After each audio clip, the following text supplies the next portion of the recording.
Guys, sarap ng saging natin ngayon, guys. Itong dragon fruit na to is the first fruit, unang hinog sa taong ito, 2025. Unang bunga at unang hinog ngayon. And today is April, I think today is April 19, and unang hinog ito sa taong 2025 sa aking dragon fruit. At you see, napakasarap nitong very young cucumber.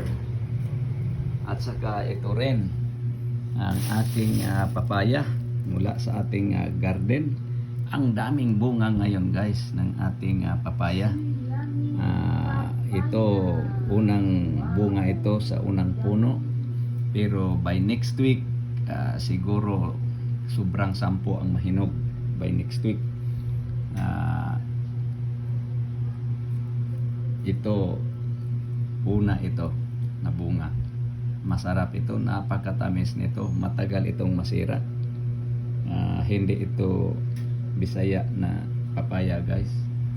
Kaya napakasarap. I love planting, I love gardening, but sad to say that today my plants almost 2 weeks already hindi nadiligan. I was not able to water my plants, and some, especially the coconuts, they are now dying, and the pepper or atsal, what is that in English, malapit na rin mamatay. Pati yung ating mga string beans patay na dahil hindi nadiligan.